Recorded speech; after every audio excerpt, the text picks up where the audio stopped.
Okay. All right, guys. How's everybody doing today? Good. All right. Good. Okay, so I know y'all been doing some summer reading, but today we're going to do a little project. So what we're going to do today is we're going to go over some book covers.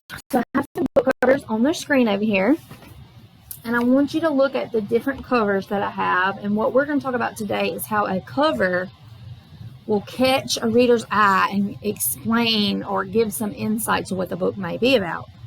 So if you look at the Ghost Attack for Kids cover, what kind of book do you think that is?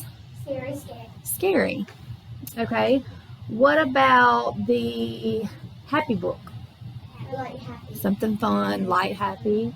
What about Where's COVID?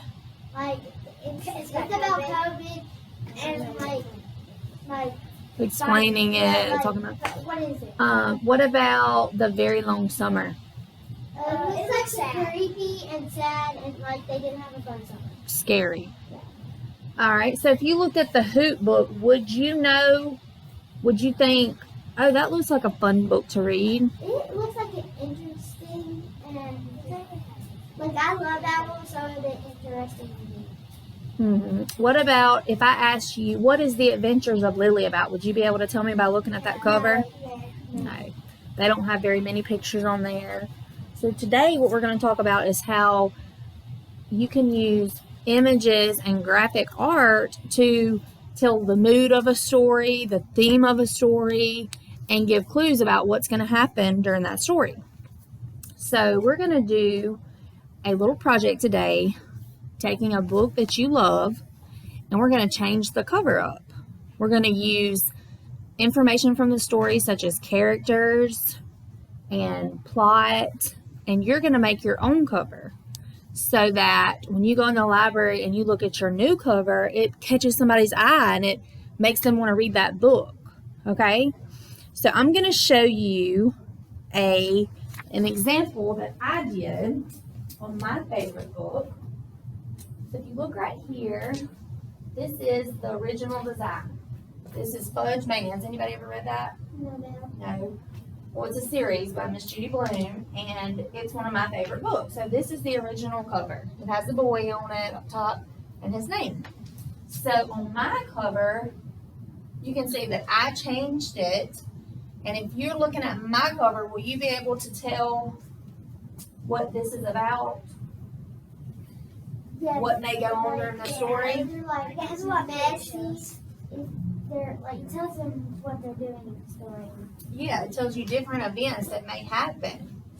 So if you see this cover, you might think, that looks kind of interesting. I may want to read that, huh? Yes, ma'am.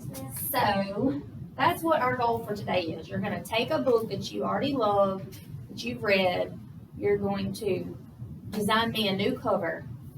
All right. You're also going to do a review. When you open a book on the front left flap, there's a summary of the book. So we're going to do that today. You're going to summarize the book in your own words, and then you're going to do the back cover with a review. And all the review is just telling you what this person thinks of the book. If I read a book that you write and I review it and say, oh my goodness, this was a terrible book, that's my opinion. So you're going to give your opinion of this story, okay? So up here on the board, I have put what your requirements are for this project, okay? You're going to have a clear title and the author name, a graphic design that reflects the book's theme. An example of that would be on these covers, like this is a scary book, this may be a sad book, those are your themes, right? You're going to do the summary of the plot without giving away the ending. You don't want to give away the ending in the summary or no one would read it. And then you're going to leave your review, which is your opinion about the book. And we're going to do this using Google Slides. So you can use the tools in Google Slides.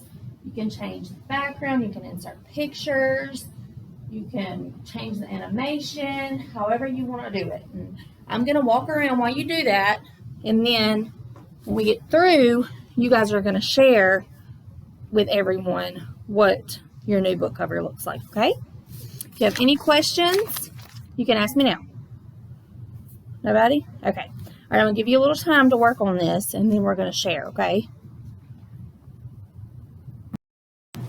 Okay, so everyone has had time to research and do their projects. So we're going to display the first students, and she's going to tell us a little bit about her story and why she chose the images she did. So go ahead. So this is my book, and it's called The Magic Locket by Elizabeth Coda Callan. And I choose the magic locket because it's about a magic locket, and it's like magic, so I picked magic pictures. And like in the beginning of the story, she couldn't do anything right, and she got messy. And So let's pull up your next slide. Okay. and the story is about a girl who can't do anything right. She messed up everything she tries to do. Then her aunt came over to her house and gave her a magic locket. It was supposed to help the girl change her life, and it's just a wonderful story. All right, and then let's go over your review. I thought this was an amazing book. My aunt gave it to me. It changed my life when I read it. I love it. Vibrant and light, and I love reading books, so I chose a picture of lots of books. And Okay, good job. All right, so now let's go over the other example we're going to show today, and that is student number 2. You can come up here and tell us about yours. Okay, so I chose this book, PB&J Stuck Together. I chose these pictures because these are like the main parts of the book, and it's by Smitty Smith. Okay, so you can tell us why you chose these pictures.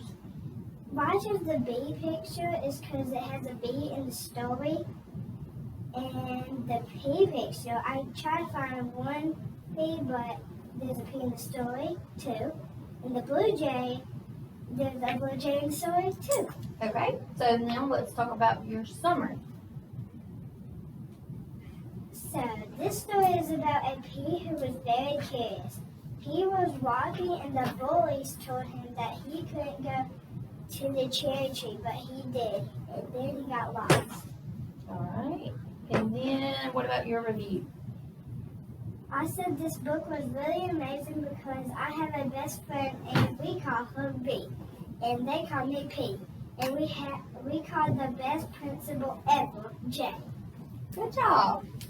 Okay, so you guys did a good job. Those are just 2 examples. They don't have to be just like that, but we can see the importance of images to capture readers to try and read different books, right?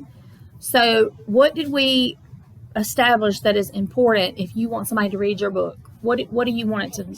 Like pictures and colors, and lots of colors and pictures, and it tells you the story, what it's about. You use the information from the book to create your cover, right? Yes, ma'am. All right, great job, you guys. Y'all did great. Thank y'all very much.